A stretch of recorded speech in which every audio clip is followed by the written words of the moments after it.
இயேசு கிறிஸ்துவின் நாமத்தில் அன்பின் வாழ்த்துக்கள். இன்றைக்கு நாம் தியானிக்க போகிற தலைப்பு, தேவன் நம்மிடம் என்ன விரும்புகிறார். வசனம் ஓசியா 6:6. பலிகளை அல்ல இரக்கத்தையும் தகன பலிகளை பார்க்கிலும் தேவனை அறிகிற அறிவையும் விரும்புகிறேன். இந்த ஓசியா புஸ்தகம் பார்த்தீங்கன்னா, இந்த ஓசியா தீர்க்கதரிசி இஸ்ரவேலுக்கு பேசுகிறார் பாருங்க. அவங்க வெளிப்புறமாக மத செயல்களில் கரெக்டாக இருக்கிறாங்க, ஆனால் உள்ளார்ந்த விசுவாசம் அவங்களுக்கு இல்லை. நிறைய விக்கிர ஆராதனை, அப்புறம் தேவனை பெயரால் ஒரு நேம்சேக் மட்டும் நாங்கள் தேவனை அறிவோம் அப்படின்ற மாதிரி அவங்க வாழ்ந்துட்டு வந்தாங்க. ஆனால் அவங்க மக்கள் என்ன நினைக்கிறாங்கன்னா, தேவனை விட்டு நம்ம விலகவில்லை என்று நினைக்கிறாங்க. ஆனால் அவங்க தேவனுடைய உறவை விட்டு சடங்கில் இல்லையா, மத சடங்கில் இருந்தார்கள் என்று பார்க்கிறோம். இந்த வசனத்தில் பாருங்கள், தேவன் நம்மிடம் என்ன விரும்புகிறார் பார்த்தீங்கன்னா, நம்மக்கிட்ட பலியை அல்ல இரக்கத்தை விரும்புகிறார்.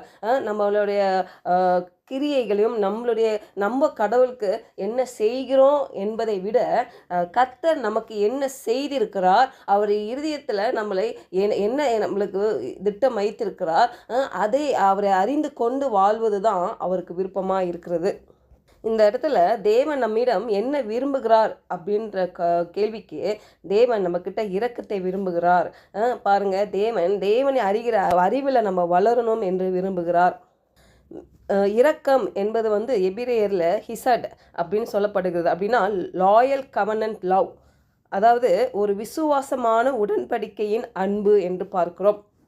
இன்றைக்கு நீங்களும் நானும் அந்த தேவனுடைய அன்பில், அந்த உறவில் நாம் அனுபவிக்க வேண்டும் என்று தேவன் விரும்புகிறார். உறுதியாய் இருக்க வேண்டும் என்று தேவன் விரும்புகிறார். 1 சாமுவேல் 15:22 பாருங்களேன். அதற்கு சாமுவேல், கர்த்தருடைய சத்தத்துக்கு கீழ்ப்படுகிறதை பார்க்கிலும் சர்வாங்க தகனங்களும் பலிகளும் கர்த்தருக்கு பிரியமாக இருக்குமோ? பலியை பார்க்கிலும் கீழ்ப்படிதலும் ஆட்டுக்கடாக்களின் நீனத்தை பார்க்கிலும் செவி கொடுத்தலும் உத்தமம். ஆமாம், இந்த இடத்துல சவுல் கர்த்தருடைய சத்தத்துக்கு, வார்த்தைக்கு கீழ்ப்படியாமல் அவர் என்ன பண்ணுறாரு, பலியை செலுத்துகிறார். அப்போ இந்த இடத்துல தீர்க்கதரிசி சாமுவேல் சொல்லுகிறார் பாருங்க, கர்த்தருடைய சத்தத்துக்கு கீழ்ப்படுகிறத பார்க்கிலும் தகன பலிகள் கர்த்தருக்கு பிரியமா இருக்குமா? இன்னைக்கு அதே தவறு தான் அநேக இடத்துல நம்ம பார்த்து கொண்டு இருக்கிறோம். கர்த்தர் நம்மளுக்காக என்ன செய்திருக்கிறார், என்ன செய்கிறார், நம்ம வாழ்க்கையில் என்ன அவர் நடத்த விரும்புகிறார், அவர் சத்தத்துக்கு நம்ம செவி கொடுக்கறதை பார்க்கிலும் நம்ம என்ன பண்ணுறோன்னா, நம்ம போட்டு முயற்சிக்கிறோம். இல்லை, நான் இப்படி செய்கிறேன், நான் இப்படி ஜோம் பண்ணுறேன், இப்படி உபவாசிக்கிறேன், நான் இவ்வளோ காணிக்க கொடுக்குறேன், நான் இவ்வளோ உண்மையாக இருக்கிறேன், நான் எல்லாருக்கும் உதவி செய்கிறேன், நான் இப்படி செய்கிறேன் அப்படி செய்கிறேன் அப்படின்னு சொல்லிட்டு நம்ம அதுக்காக நன்மையை அவர்கிட்ட எதிர்பார்த்து கொண்டு இருக்கக்கூடாது. கர்த்தருடைய சத்தத்துக்கு முதலாவது கீழ்ப்படியணும். அவருடைய வார்த்தைக்கு செவி கொடுக்கறத காட்டிலும் நம்மளுடைய செயல்களும் கிரியைகளும் தேவன் விரும்பவில்லை. இந்த வேதம் வாசிக்கிறது, ஜெபிக்கிறது, உபவாசிக்கிறது, காணிக்க கொடுக்கறது, ஆலயத்துக்கு வாரம் வாரம் கரெக்டாக போகிறதுக்கு, இதெல்லாம் பார்த்திங்கன்னா அந்த உறவின் அடிப்படையில் தான் இருக்கணும், அன்பின் அடிப்படையில் தான் இருக்கணும். இதுதான் நான் புரிந்து கொண்டது. பாருங்கள், நான் என்னுடைய நாட்கள்லாம் பார்த்திங்கன்னா, நான் இப்படிலாம் இருந்த நாட்கள் உண்டு. ரொம்ப வைராக்கியமாக இருப்பேன். ஏன்னா நான் வளர்ந்ததெல்லாம் இந்த சிஎஸ்ஐ பேக்ரவுண்டு. ஆனால் அந்த வாலிப வயதிலே நான் நல்ல ஒரு பெண்டிகாஸ்டல் மூவ்மெண்ட்டில் நான் ஒரு ஃபெலோஷிப் வச்சுருந்தேன். அதனால் எனக்கு பரிசுத்த ஆவியானவரை நான் பெற்றுக்கொண்டேன். ஆனால் அன்னிலேருந்து கூட நான் பாருங்கள், என் இருதயத்தில் நான் என்னுடைய செயல்களில் தான் நான் ரொம்ப முக்கியத்துவம் கொடுத்தேன். நான் இவ்வளோ பாஸ்டிங் இருந்து ஜெபம் பண்ணால், நான் இவ்வளோ அர்ப்பணித்து நான் ஜெபம் பண்ணிக்கிறேன், நான் இவ்வளோ நான் கடவுளை தேடுகிறேன், நான் இப்படின்னு என்னோட சுயத்திலேயே நான் சார்ந்து வாழ்ந்துட்டு இருந்தேன் பாருங்கள். ஆனால் இன்றைக்கு இந்த சத்தியம் தேவன் எனக்கு வெளிப்படுத்தினாரோ பாருங்கள், அதுதான் சொல்கிறாருப்பாங்க, பலிகளை அல்ல இரக்கத்தை தான் தேவன் விரும்புகிறார். நம்மளுடைய கிரியைகள் அல்ல, நம்ம செலுத்துகிற காணிக்கைகள் அல்ல, அதெல்லாம் ஒரு அன்பின் வெளிப்படையாக தான் இருக்கணும். அவர் கனப்படுத்துகிற ஒரு காரியம் அது. ஆனால் நான் இதெல்லாம் செய்கிறதுனால நான் நன்மை பெற்றுக்கொள்வேன், தேவன் எனக்கு இரக்கம் பாராட்டுவார், தேவன் எனக்கு நன்மை பாராட்டுவார் கிடையாது.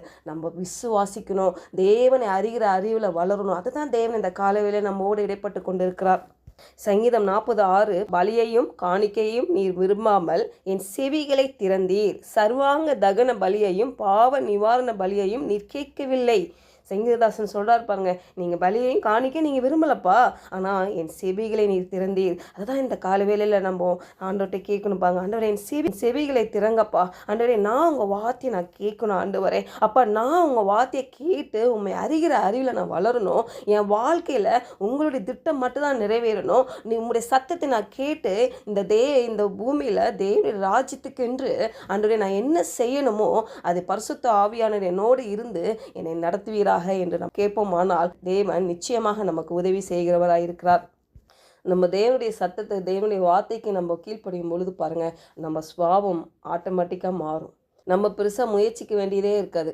ஏன்னா அவருடைய சத்தத்தை நம்ம கேட்கும் பொழுது, அவரோட ஒரு உறவின் அடிப்படையில் நம்ம வாழும் பொழுது பாருங்கள், நிச்சயமாய் தேவன் நம்மில் மகிழ்ந்திருப்பார். பாருங்கள், தேவன் நம்மிடம் இரக்கத்தையும் அவரை அறிகிற அறிவில் நம்ம வளர வேண்டும் என்று விரும்புகிறார். செபிப்போம். பரலோக தகப்பனே, இந்த காலை வேளையில் நாங்கள் தியானித்தது போல கர்த்தாவே, கீழ்ப்படிதல் பலியை விட மேலானது என்று பார்த்தோம் ஆண்டவரே.